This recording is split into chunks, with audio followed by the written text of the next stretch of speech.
Okay, Chapter 1. The walls spun. His tired limbs buzzed with numbness, curled up on a lumpy, thin mattress. Not for the first time, it took him a few long breaths to remember that he lay within a metal sphere. Computerized beeping heralded the awakening of the room. Low yellow lights illuminated exhausted eyes. The cell, he remembered easily that this room was a cell, was a near-perfectly spherical structure, about 15 feet in diameter, just enough room for one. A bruise lit up in his left arm above his wrist as he sat up with difficulty. The thick, cold walls stared back at him in their deep copper-brown shade. Seams in the curved panels spilled out tiny quantities of thick, lumpy black oil, like bits of food residue stuck on a dinner mate's lips. With an aching groan, he slipped off the mattress. The floor chilled his bare feet to the touch with a cold so intense. He had to imagine it originated from miles and miles deep underground, where no sun shone at all, perhaps where no sun had ever shone. There was a single slight dusty window in the door of the cell, and beyond it was a dim hallway stretching left and right to places unseen. That door, of course, had no handle on this side.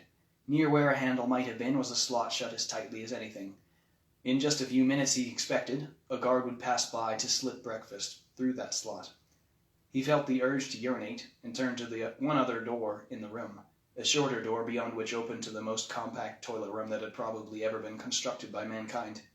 He pressed a button beside the door and watched the metal sheets slide open for him. A white plastic area, it would be ridiculous to call it a room, lay behind, with just barely enough space for a person his size to fit inside, seated snugly against the contour of the cell. Why did they allow one to close the door, he had to wonder, when they had decided to stick a camera inside anyway? Perhaps these rooms had not always been intended for their current occupants. Regrettably, Montgomery Noa was that current occupant, and as he opened up his filthy greenish-gray jumpsuit and enclosed himself in the diminutive water closet, he felt the realization rushing upon him like a cold tide that he'd been a prisoner of war for over a month now, by his count. Perhaps that would earn him a medal upon his return. It was easy, automatic, really, to speculate about that sort of thing. The water closet lit up with a single green light, and a metal helmet-like device popped out from the ceiling and slowly clamped down over his head and face, an alarming experience if one wasn't used to it. He remained still as a dreamer as tubes spat shaving foam onto his face, and the razor swept over his chin to trim his stubble, and along his cranium to shorten his brown hair. It was great gasping relief when it retracted back into the ceiling. His body ached, most especially his left arm, which still had not healed fully from when he'd been captured. No, more recent than that, when he'd been tortured. He'd been separated from his troop in late February. He knew that because he remembered that this part of the world, the heart of Greater Europa, one of the conglomerate nations, had begun to emerge from the long winter. It had to be at least a month now since February's end. It was late March or the beginning of April. With a groan and then a long yawn, he exited the water closet and stretched his limbs, striking life and feeling into them. He glanced around and, able to avoid it no longer, saw the thing he wanted to see least in the world. Considering its dominant presence, he was only able to avoid spotting it for so long through numerous days of practice. There would have been relatively ample room to move about in this cell if not for it. The massive console dominating the center of the place. A large machine the same dark coppery color as the walls and shaped a bit like a large telescope, the kind stored in observatories that dwarfed the human body. Only its size was such that it fit inside the spherical cell perfectly and was built into the floor and ceiling. Unlike a telescope, however, the machine was tilted such that it was thicker at the bottom and thinner at the top. At the ceiling, the thinner end of the console's thick metal body stuck up into a mass of black accordion rubber. The only connection the console had to the floor of the cell was a metal column no more than 3 or 4 inches in diameter that attached to the console's thicker lower end. That lower section of the console was hollow. It would open up like a huge capsule waiting to be filled. The console, the Soulcage, was open now. Montgomery's eyes lit up as he thought about how the Soulcage had not been open for nearly a week now. Today was the day. He stepped up to the hollow, open section, just barely low enough for him to look inside. A cushioned seat lay against the lower cavity, angled to face up with a telescopic tilt of the console. One would sit almost upside down like the pilot of a rocket ship, waiting there for takeoff.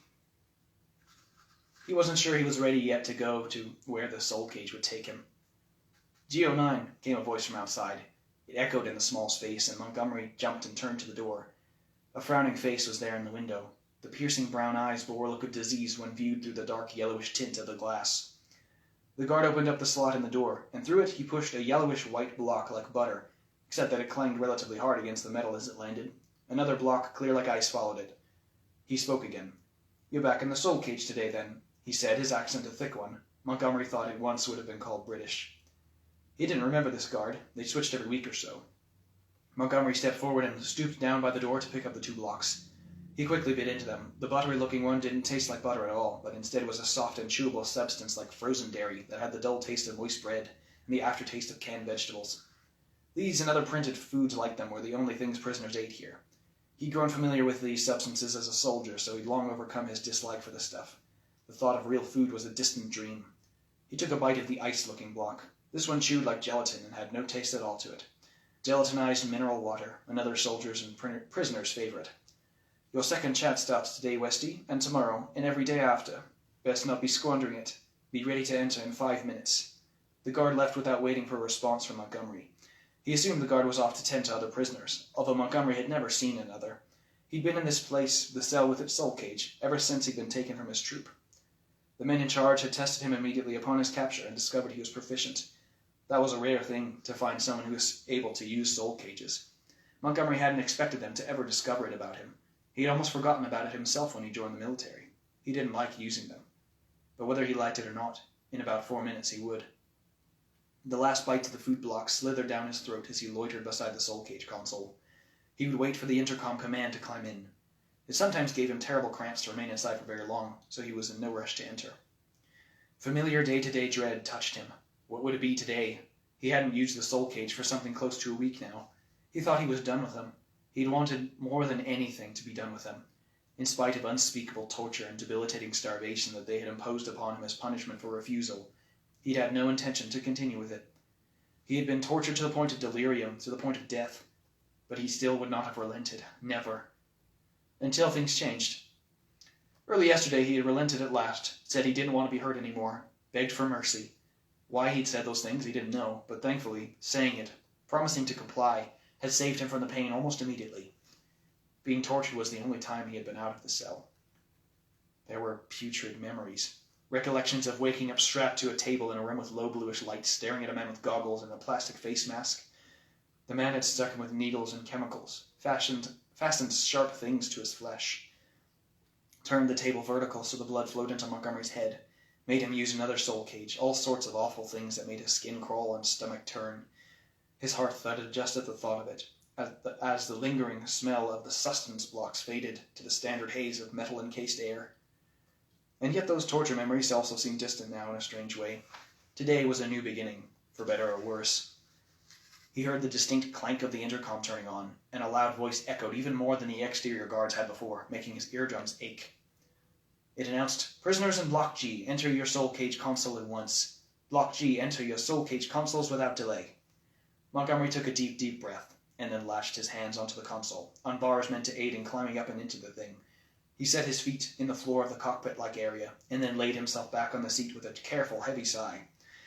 The feel of the machine on his back, the barely cushioned metal, the curvature of the seat, was so intimate, so glove-like and mundane, that he was surprised he'd actually stopped using it. It was ingrained like any military training drill had been, like eating, drinking, sleeping, expelling waste. They were watching him, as always, so they shut the console automatically once he was settled inside.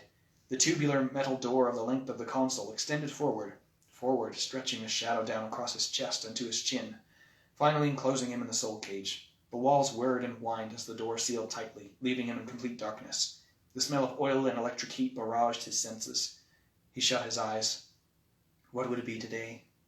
What did the soul cage have in store for him? Something awful, he had little doubt. Would today be the last? Would his talent for soul cage use fizzle out and leave him brain dead?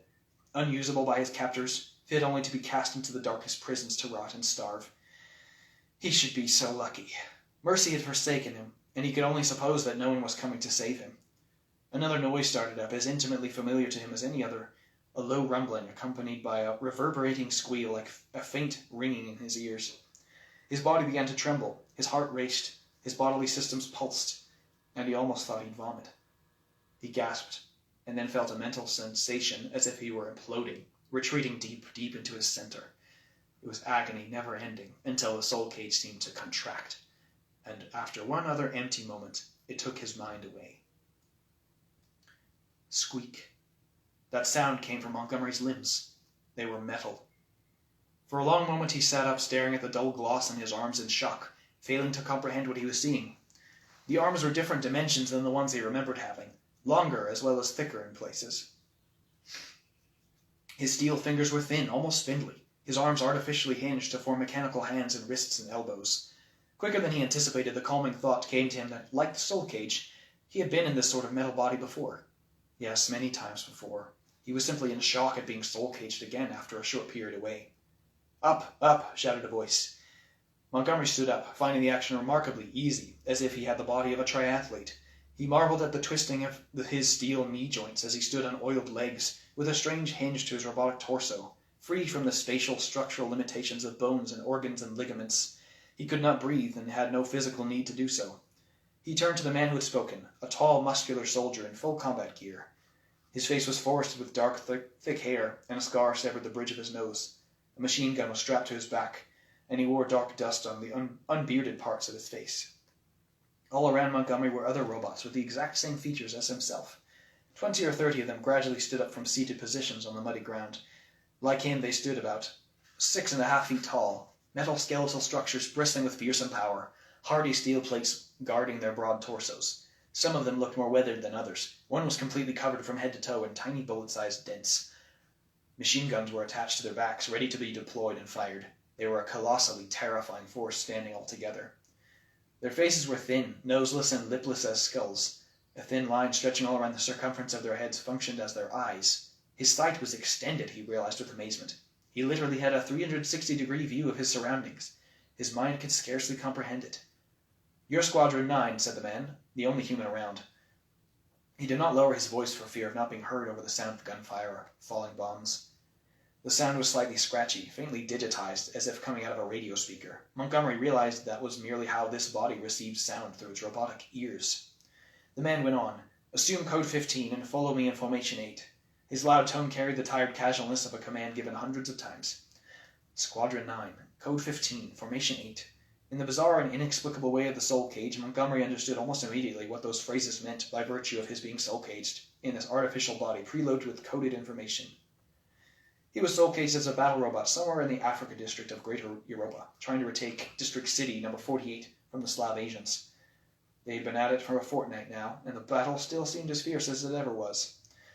How many of these other robots were prisoners like him, he wondered. He had no way to know. Were they from his prison block, or were they willing soldiers? Or civilian volunteers with soul-cage proficiency? Montgomery suspected he'd never know for sure. Squadron 9 followed the sergeant as he charged through a copse of sausage trees laden with fruit. They marched at a dynamic pace. Montgomery's senses were distorted and strange. Gunfire and bombs rattled the thin jungle, and the sound waves came into his mind as if through a filter, digitized and slightly unreal. He could see behind him, even as he ran forward. He had no sense of smell whatsoever, nor taste, as if a part of him was deadened. Although he had a sense of touch, it was simulated and false, not distinguishing between textures.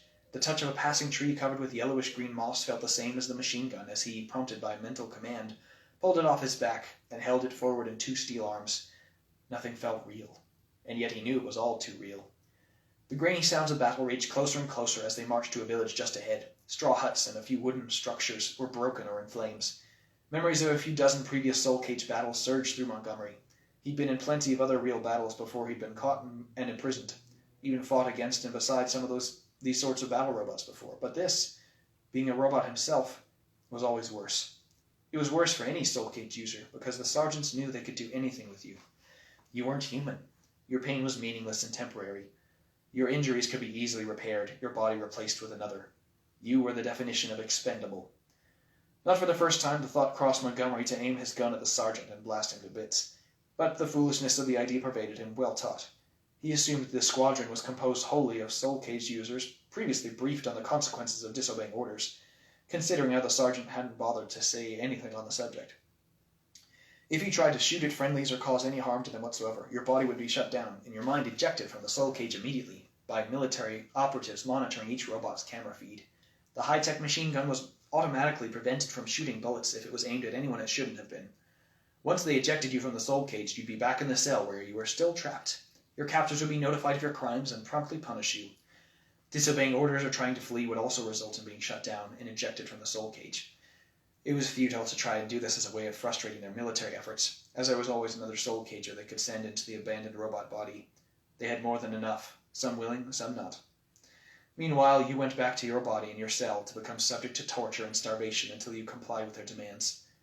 Montgomery knew this because he had done it. He couldn't even remember why he had changed his mind and agreed to Soulcage again. He had been so staunchly against committing any more killings, against being their puppet, not caring when they burned his body and starved him for days as he languished in that cold, hellish waste, growing weaker in willpower and physical strength by the hour. But just a day ago, in the early morning, he had come to his senses and gained strength to tell them he would not try to escape again. He would do as they asked. If it would mean no more pain, he wanted to be obedient. And hell had faded. So now here he was. A bomb exploded to the squadron's left, splitting a sausage tree into a million pieces and creating a crater of blackened dirt. Soldiers with Asian or Slavic features, most of them human but others robots, approached, accompanied by tanks spitting out bombs and bullets. The sergeant dove behind a tall rock and looked to his squadron. "Attack!" he cried, face locked in a terrified grimace. Montgomery had no way of knowing for sure, but he suspected from previous experience that the rest of the sergeant's human companions had been killed, leaving him alone with his surviving robots. All 26 of them turned to the approaching army and charged forward, raising their guns and unleashing a barrage of sparks and metal. Montgomery felt his accuracy improved by computer guidance systems and his 360-degree vision. His limbs held steady as could be, even as the gun trembled with every burst. The front-line Slav Asians dropped like flies, but the others fought back with ferocity. Their battle robots, almost identical to Squadron 9's except less chrome and more black, surged ahead, unloading bullet after bullet. Montgomery felt them pinging against his steel body and grimaced with pain. It was little different from his standard touch sensation, and yet through the Soulcage he could feel the anguish like his own body being poked at by needles. He watched his chest become pocked with dozens of dents. The two groups of battle robots approached each other and met in the middle. Montgomery noticed that there were fewer Slav Asian robots, probably not quite a dozen. Hope welled up in him, which he thought strange considering he didn't care one whit about who won or lost, who lived or died here. The Soulcage had a way of doing that to you, filling you with the desires and mentalities, human or programmed, of those who Soulcaged as. Robotic fists were thrown, and metal skulls were crunched as the robots engaged in hand-to-hand melee combat. Their intense strength was fearsome, and their capacity for killing unparalleled. Oil burst from them like blood, the only thing remotely human-like about their interactions. Montgomery threw rocket-like punches at a Slav Asian robot, taking a few hits to the jaw himself. But eventually he succeeded in punching through the enemy's chest and tearing out vital wiring, leaving the robot dead and lifeless. In a few flashes of violence, and minutes on end of cacophonous, harsh noise, 10 of Squadron 9's robots lay dead alongside most of the enemies. That left mostly the remaining human soldiers to deal with. Montgomery let others deal with the last Slav Asian robots. He didn't want to feel any more pain than was necessary. He charged forward on his long legs and fired upon the human soldiers, dropping them one after another. One tossed a frag grenade at him, but he shot it out of the air, flabbergasted by his own prowess, and blew off the soldier's head with a burst of bullets. They understood, didn't they? They understood that Soulcage prisoners didn't want to do what they did. Montgomery could not physically weep for the deaths he witnessed or caused, even if he had wanted to. He watched the men die and thought only of himself, a prisoner forced to kill, maim, destroy. A tank shell exploded on Montgomery, and in the shock he was feebly aware of his body launching into the air and bashing against a tree. With a computerized daze, binary code spinning through his mind, he lifted up his head from where he lay prone on his stomach and watched 3 of his allied robots approach one of the Slav Asian tanks. 2 on one side and 1 on the other, they proceeded to push it on its side with only a bit of difficulty. Iron fists pounded on its hull. One butt bent the long barrel of its gun. The tank was out of commission long before they were done with it. Montgomery got to his feet quickly, fearful of being chided, but stumbled. His body was damaged, spouting oil and dented in 1,000 places. He cursed in his mind, acknowledging that this was probably it for this body. Another day in the war, another death. But he wasn't gone yet. He charged over to another tank, dodging bullets and bombs, his mechanical feet thudding into the dirt, until he rammed into its side with his shoulder, denting it and lifting it off the ground. It tilted upward, and with another shove it was upside down. Montgomery grabbed his gun and sprayed bullets all over it until he saw blood pooling out from the cockpit. Death, death, death. A blade sunk into his chest from behind. A Slav Asian soldier had stabbed him with something that sent shockwaves rippling through his robotic body. The pain was dull but immense. Montgomery fell to his knees, needles piercing every inch of him. Unable to speak, He screamed in his mind and doubled over. He heard a blast from just behind him. Bullets chewed through his neck. He set his hands on the back of his neck in an attempt to block the barrage. His hand trembled as it ate the lead, and 2 of his fingers were blown off. By then he regained enough focus to raise up his machine gun in his other hand, turn around and point the barrel at the soldier. With the pull of a trigger, the man was dead, his stomach blown open. No, he wasn't dead, just lying there in the dirt, writhing and howling. Another shot did the deed, but it was too late for Montgomery. He'd seen the guts and gore fall out of that man's body. Montgomery couldn't scream in the mouthless body. He couldn't vomit, but how badly he needed to. He was so busted up now that he couldn't turn his head. Half of his neck was a mass of frayed cords and hot, broken metal, oozing oil. The rest of the robots of Squadron 9, about a dozen of them still alive now, the others reduced to smoking, shattered corpses in dirt, were turning the tide to victory. The rest of the tanks were overturned and the human soldiers shot or punched to bloody pulps. The sergeant left his stone wall of safety and ran up to them, shouting something, but Montgomery's hearing system must have been damaged, because he only heard a few words. It was something about pushing forward and reaching a supply drop. The sergeant gestured with a chopping motion, sending the squadron onward. Then he noticed Montgomery. He reached up to his helmet and pressed a button. "Hailstorm, this is Carmack. Do you see this robot?" Montgomery heard only faint static. "Sounds good. Get me that supply drop stat." The sergeant turned and ran off with the others. Montgomery's robotic body began shutting down. It was being killed remotely, he realized. Too damaged. A brief moment passed, during which he savored the silence, the calmness, and the emptiness of the times between battles. And only a few moments later he woke up in another metal body, watching Squadron 9 slowly approach him at the supply drop location. He was dead and alive again. Alright, that is the end of Chapter 1.